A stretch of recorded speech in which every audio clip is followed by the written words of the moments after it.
Well, good afternoon YouTube and welcome back to the channel. I was going to say I'm woodturning in Wales, and today basically I've got a very large piece of green oak. Now it's one of my favourite types of timber to turn on this channel basically. And what I've done basically, I've removed the pith from the log basically, so you can imagine the other half of the log, I've taken a nice slab out of it basically to remove the pith to prevent any kind of cracking or warping, etc. Now I don't want to put this straight on the lathe because one, due to its weight, and like I said, oak is a very hefty piece of wood. It's very, very heavy. So what I've done, as you can see from the video here, I've circled out the bowl blank. So I think this is basically running by 11 by 11. So once I've taken these corners off, I shall come back to you and get the chainsaw out and I whip these corners off and hopefully get it mounted to the lathe. If you're interested in wood turning, as I say, don't forget to follow my journey on YouTube as a wood turner. And if you've got any questions, I'd love to hear from you all. I was going to say, let's get the chainsaw out. Right, so as you can see, I'm back with the rounded off log. I'm just taking the chainsaw to it. As with a piece this size, it won't go underneath my my bandsaw, unfortunately. So what I'm going to do, I think this is 11 by 11. So if you can see this, it's 11 inches round by, let's bring it back down this way, by 11 inches.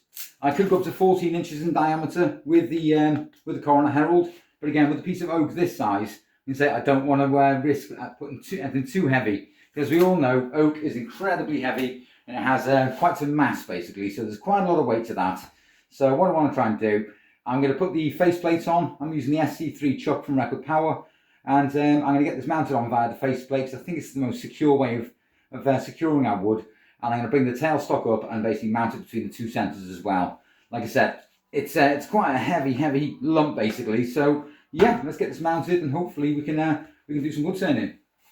Right, now as you can see, I've got the piece of oak actually locked between two centres and it's actually on the faceplate. I've got the nice big tool rest there to give me full width of the tool rest, because this is a very large chunk of oak, and again very dense, very heavy. So today we're going to be using 1/2 inch bowl gouge from Crown, and I think the half inch bowl gouge is quite aggressive, so it'll rip a lot of this bark off, no problem at all. But yeah, oak is one of my favourite types of timber to work with, and again very dense, very heavy. Another one of my favourites to work with is actually British ash, and again, but the problem with British ash, it tends to dull my tools very quickly. But again, I was going to say, it's I just want to get to a nice position there, so it's nicely balanced. It's not being too top heavy. So yeah, we've got a nice piece of oak there to work with. I was going to say, but let's get the lathe started up. Let's get the bowl gouge sharpened, and hopefully we can start working around this log. Right, now I've got the actual bowl gouge nicely sharpened up. Basically, I don't want to be trying to attempt any kind of wood turning with dull tools, because like I've said before, working with dull tools, wood turning can be particularly dangerous. But what I'm going to do, I'm just going to get this lathe on. Let's get the power moving, and I'm going to knock this right down to 95 revs per minute. I'm going to say it's not wobbling too much, but what I want to ensure is just to gradually build that speed up. I don't want to be going too quick, too fast, because I don't want to stand the other side of this lathe and the lathe decides I want to start walking away. But again, I'm going to go up, and we're going to just go up in gradual speeds. That's 163 revs per minute, okay? And saying, well, I want to try and get as comfortably fast as possible without any too much vibration basically. So where's my face mask? Right, I do actually have the 3M VersaFlow as well, but that's particularly heavy on my head, but it's and he's charging up at the moment. So what I want to try and do is just see where we go with the speed. That's 227. Oh, going down actually, not up. Okay, we'll do this gradually. If you do start wood turning, you find that the lathe is wobbling basically, and you feel as if like it's trying to walk away, and you've got so much vibration, what I tend to do is speed up, okay, just to get past that vibration. So we're at 315 at the moment, 323, 331, okay, 407, okay, and I'm quite comfortable there basically, because it's such a large piece of timber. I don't want any accidents with this thing flying off. I know it's locked on with a faceplate, and I also know it's locked between two centres. So what I'm going to do firstly is I'm going to start removing some of that bark. I'm just under centre, which I just want to basically make sure that I've got enough room to get in there. So I know I've knocked the corners off, so that's eliminating a lot of the problems I've got to start with. So let's crack on and start wood turning.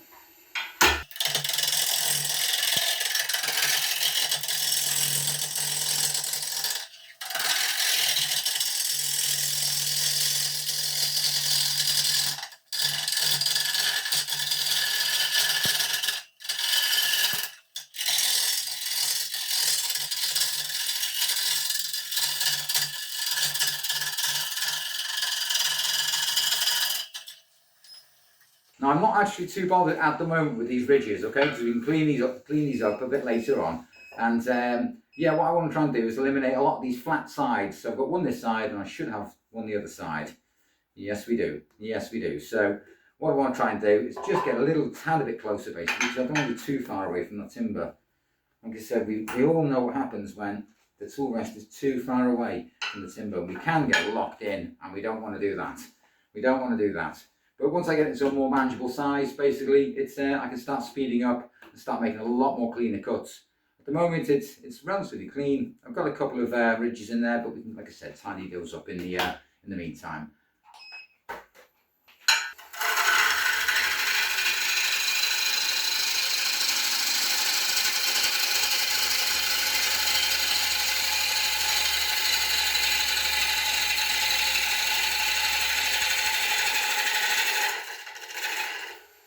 So you just love it when that happens, when you go straight round with the right in the bevel, and yeah, it just follows all the way through.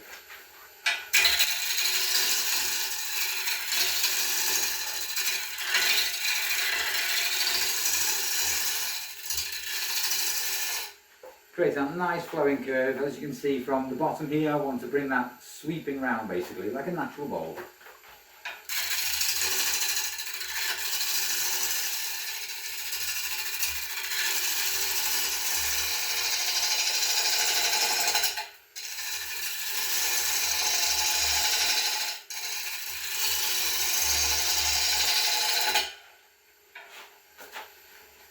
Right, so what I want to do, I want to just stop there and say and see if we can get a different angle really, because I think we've got a lot of bark still to remove. Yes, we do. We've got this big patch here, and we've got this patch here. Let's say, what's that there? What is that there? I think we can bypass that. It's a bit of I won't say it's rotten wood, but we'll get rid of that as we remove the bark as we go round. I'm going to say, as you can see from this angle, it's just curving underneath the bark here, but as we come round we'll probably remove that anyway. Like I said, it's a beautiful piece of wood to work with, beautiful. And if you ever turned green oak, I was going to say it's a beauty to turn. If it does end up seasoned, if it does end up dry, it's going to be like steel. It's going to be really, really dense. It's going to be very, very hard to cut. But again, I was going to say, it's if you're a wood turner out there, what kind of lathe do you use? I'd love to get some discussion going in the comments really, and yeah, I'll try and get back to as many people as I can. The algorithm always supports new wood turners, etc. So, but again, I'm just trying to find my feet on YouTube as I go. But yeah, let's get this bark taken off and hopefully get it into some kind of form, some kind of shape. I could leave some bark on for a featured piece, but do I want to do that? Not particularly. And why don't I leave some bark on? It's because once it dries, it becomes very brittle, and once it's completely dry, it starts breaking off in pieces, and all of a sudden you lose the aesthetics of the bowl. So it doesn't look very pretty, and again it starts falling to bits really. The main timber will stay together, but the bark won't, and it will just dry up, brittle, fall apart, and again you just ruin the entire look of the bowl really. So let's crack on. Right, now as you can see, I'm still running at 5:15, and what I want to do is I want to speed back up, because what I would like to do is to get some nice clean cuts. As you can see, I've got a couple of little marks in the wood here, and again, it's going to say it's sweeping around nicely. I've got this corner to eliminate here, which I'll take off in due course. And but yeah, my main focus at the moment is removing a lot of this bark. So again, I should be, yeah, it's going to say it's not too bad actually. It's not too bad. So let's speed up. Go from 5:15.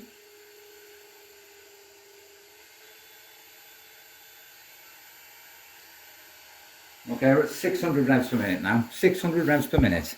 So we'll see how we get on at this speed, and like I said, always if you're starting out wood turning, don't just chuck a huge lump onto the lathe and rack it up to 600-700 revs a minute, because firstly you need to understand your tool placement and tool technique, etc. Like I said, my bevel is very similar to a lot of other wood turners. But some people use a different profile, but again, this is more like the Ellsworth grind. So, like I say, we're going to tackle this piece of oak now. We're going to get a lot of that timber off, well, a lot of the bark off, and get straight down to that timber.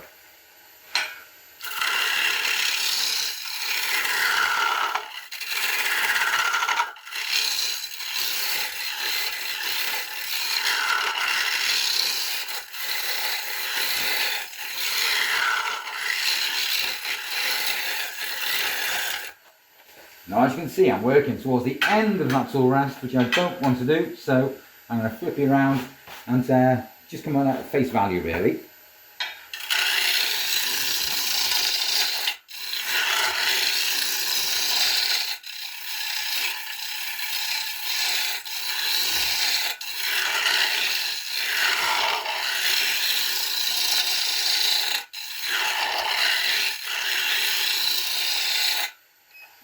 Right, let's see where we are. Let's see where we are.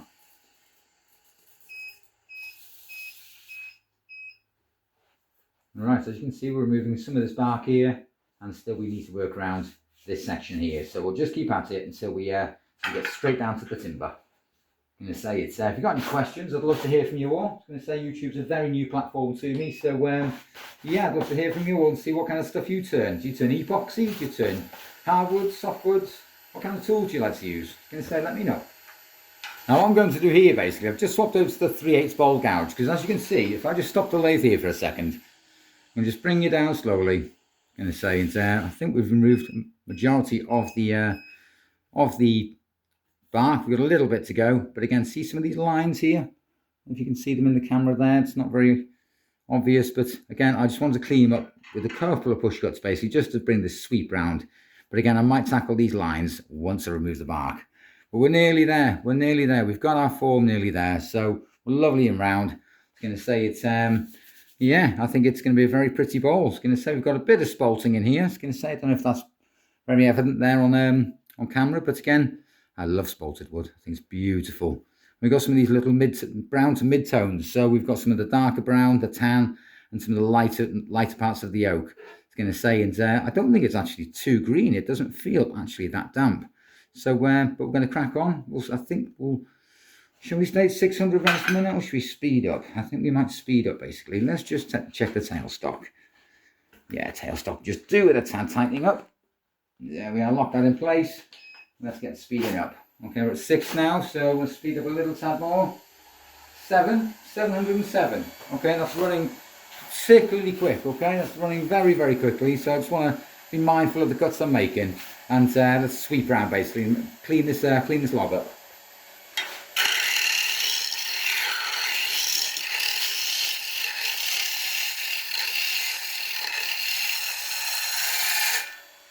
What I like about the 3/8, it's not so as aggressive as the 1/2 inch, and we can make some really precise cuts with it. But it's I tend to use most of my wood turning with the 3/8 and the 1/2 inch. I do own another 5/8 bowl gouge, but I'm not particularly going to use that today, because again, that can be very aggressive and can take quite a lot of wood off. So let's work around the log anyway, and let's get our form in shape. And I might pull the tailstock back, because again, it's blocking where I want to put my tenon on, and where I want to put my shoes. So we'll get this cleaned up, and we'll work from there.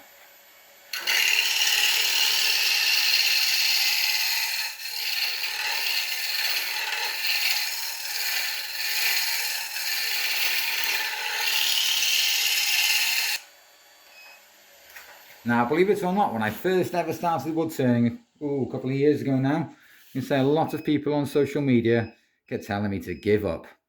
Just, you don't know what you're doing, Dan. It's going to say, leave it to the professionals. And but yeah, I just wanted to persevere. I wanted to learn this craft, this skill. And yeah, and 2 years on, I'm making some beautiful, beautiful pieces of oak and elm and ash and beech. And alder is another one I like to work with. It's classed as actually one of the hardwoods, but one of the softer hardwoods, should I say, really. So, but again, I just want to come round here now, keeping that bevel contact, and again, just want to sweep round and say it's we can sort out the edge up here very shortly. I was going to say, but my main object is to remove most of that bark. So let's crack on.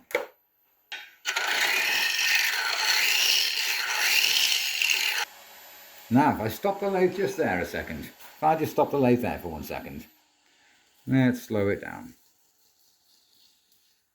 Again, I have this ridge here. I don't know if you can see that. I don't know if that's evident there really. Let's just spin you around so you get a good idea of what I'm talking about. Right, so now as you can see from this angle, I've got a lovely flowing curve around here. And as you can see, I've got to this 1/2 inch really. Well, even if that's probably about 1/8 of an inch. I've got this ridge here. So what I want to try and do is use a couple of push cuts and actually blend this back into the bowl form, into the bowl shape. And again, it's going to say, keeping this shape here, as you can see, it's here as well. I could bring it down on the face when I'm ready to hollow out. But again, I don't want this in my way. I want a nice clean surface, basically, a nice clean face so I can go straight in and hollow. But again, this is what I'm going to do now. Couple of push cuts and just sweep this back into the form. Right, I don't want to get too much in the way. So basically, if I do get in the way, I'd just like to apologise. I am working on my camera skills and trying to get the best angles I can to show you and explain exactly what I'm doing. But again, I want to work it with a couple of push cuts, come round the side of the tool rest, which I'm going to move so I've got enough room to get round. So we're getting as close as possible, but we're not touching it. So using the bevel contact basically. So what I want to try and do is just come in very, very gently and sweep that back round.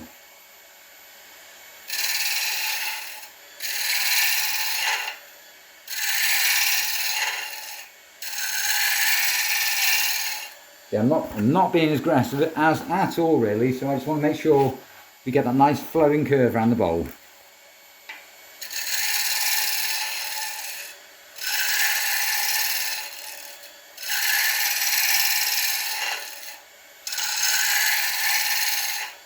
We're still running at 707 revs per minute, so I just want to come back and just do a little couple of pull cuts now.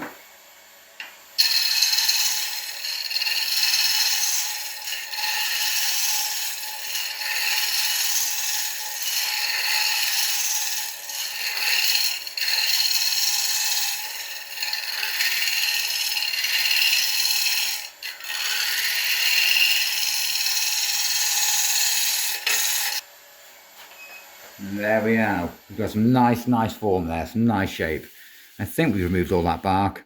We've got a tad bit down here, which I'm going to just tackle very quickly with a 3/8. Lock that back in place.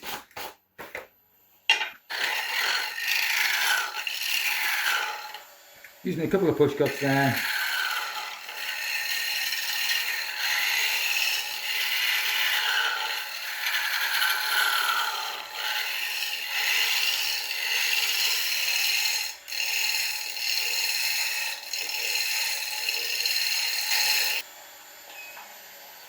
Now I think we've all done this as wood turners basically, where we've gone to make a bowl and you take your face shield off, your head shield, and you think, oh, this won't take 2 minutes. It's going to say, and the second you take it off to go make a cut, you get a chipping in the face, and it's like, nope, I don't think so. It's going to say, and yeah, and it certainly reminds you to put that face shield back on. Right, so now as you can see what I've done here, I've pulled the tool rest back basically, so I've got enough room to be able to get into the bottom of the bowl. I've removed a lot of the loose bark which was there on the base of the bowl, and again I can feel a little bit of moisture in there, a little bit of moisture, but again it's not really a tenon, it's just like sloping down into this lump basically, which I want to remove now. And I'm going to go in now. We're going to keep this at 707 revs per minute, and again we've got a nice steady speed there. I'm going to say it's and what I want to try and do, just a couple of push cuts, remove that waste there basically.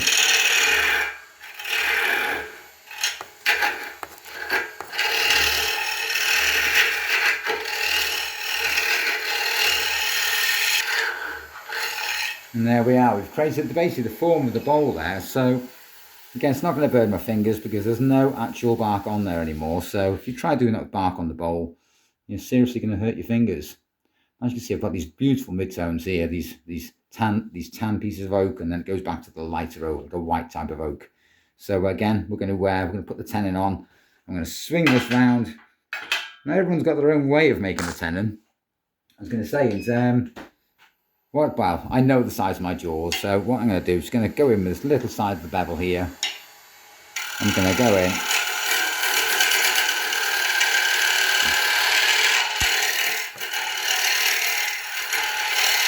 I'm going to create that tenon there. I'm going to put a shoe just behind it. Ooh. There we are.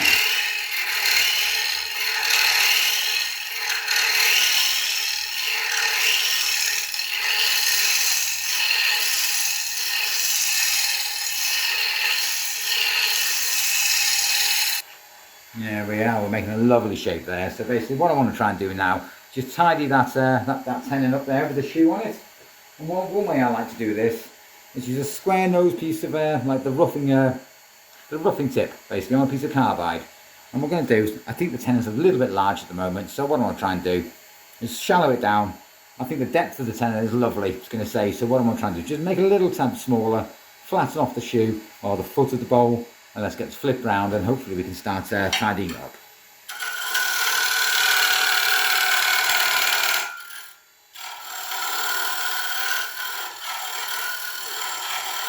And there we are. Clean up the face of the tenon.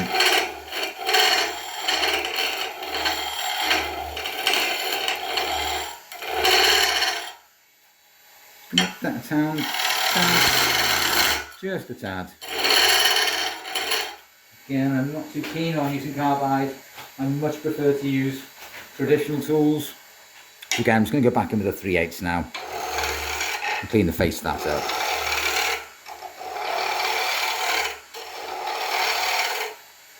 And there we are. Right, now as you can see, we're on a much better angle now. So I've just sharpened up my 3/8 bowl gouge. I don't tend to hollow out when I'm actually using the 1/2 inch because I find it far too aggressive. And if I do end up with a catch with a 1/2 inch, it tends to put a nice big groove in the side of the bowl. But again, since I'm just going to put my helmet back on, and yeah, we're going to see how this turns out now. So I'm going to bring this down to about 700. So let's get this up to a nice steady speed basically. So what I'd like to do is just come in and clean the face up.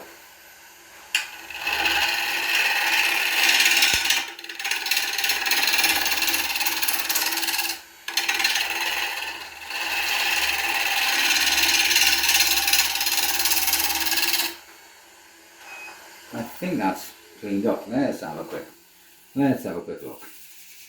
This is oh no, it's not. I've still got this lovely big ridge in it here, so I'm going to have to be a bit more quicker with these cuts. So speed up a little bit more. We're just running over 700 now.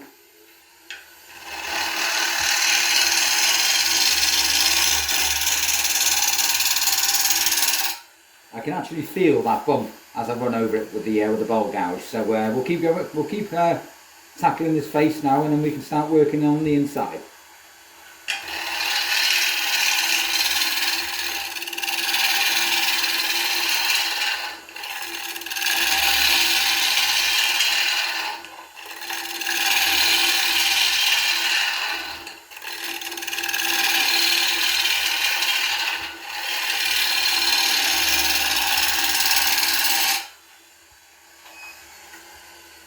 Now I will have another go at doing a live edge bowl again at some point, but I didn't want to ruin this oak because it's a beautiful, beautiful, beautiful piece of wood.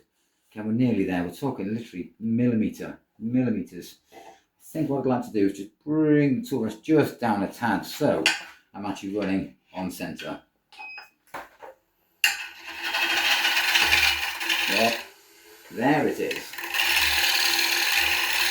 I can actually feel it actually on the bowl gouge.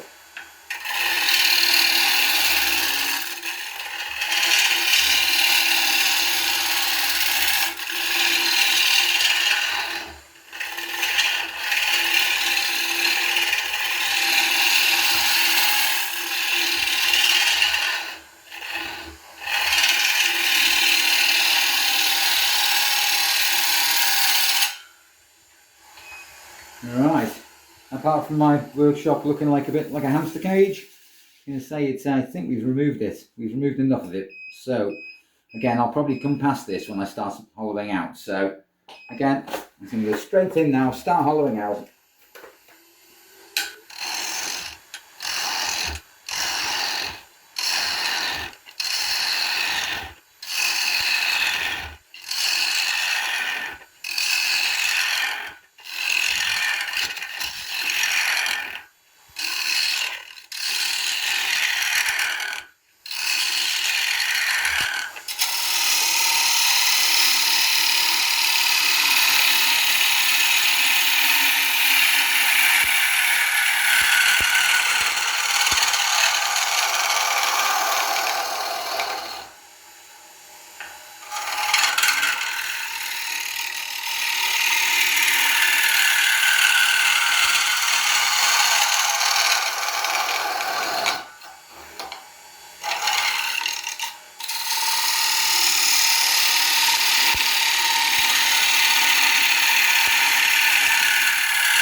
Now as you can see, I'm just going deeper and deeper into the bowl, so I get a nice depth on the bowl really, without ruining the form or the shape of the bowl. Again, what a beautiful looking bowl. Let's pull it up a bit. And so we could go a tad bit deeper. And say we've still got a couple of inches in there, so yeah, I think we might go a little bit deeper really. But as you can see, it's taking its shape. The rim is lovely and smooth all the way around. So I was a little bit worried about, as it's coming to the end there, with a couple of little catches there as it's coming round that rim. So, but no, overall it's looking pretty snazzy. Well, let's crack on. So let's get a bit closer.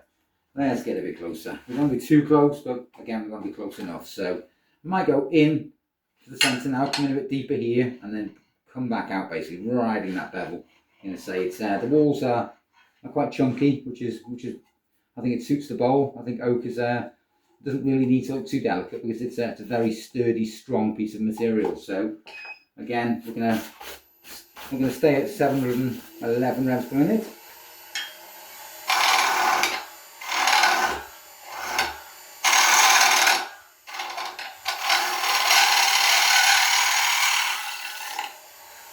Alright, we go a little bit deeper there. Now I don't want to be too aggressive at this point, but what I'd like to do is, let's see where we are camera wise, let's have a look. I'm pretty good there, so as you can see, it's kind of like perpendicular, so it's not running straight in, you see, I'm getting this nice sweep.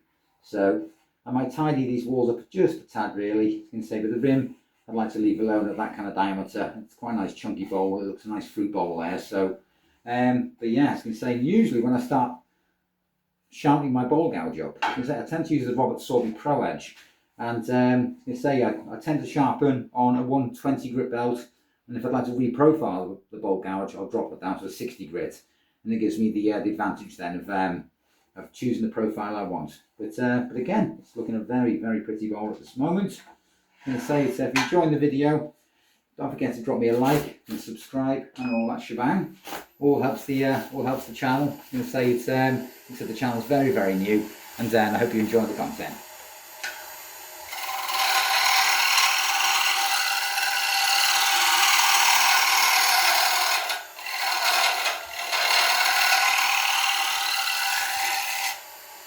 Nicely does it. Nicely does it. What I'd like to do actually is come back to this rim, give me a bit more room with this tool rest. And I'm just going to use the side of the bevel here. Some people use a flat nose scraper, etc. I'm going to just use the side of the 3/8 bowl gouge. So I'm just going to tidy up the rim just a little bit, because I think there's a lip on this side. So let's get closer.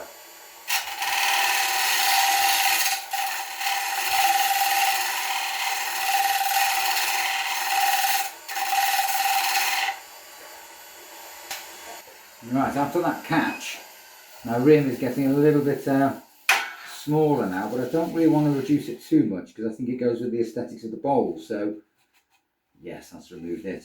That has removed it. So let's get to sanding. It's going to say I'm going to start off with an 80 grit. It's going to say and work it from there, from 80 to 120 to 240 to 320 possibly. Get a nice clean finish on here. So yeah, let's get sanding.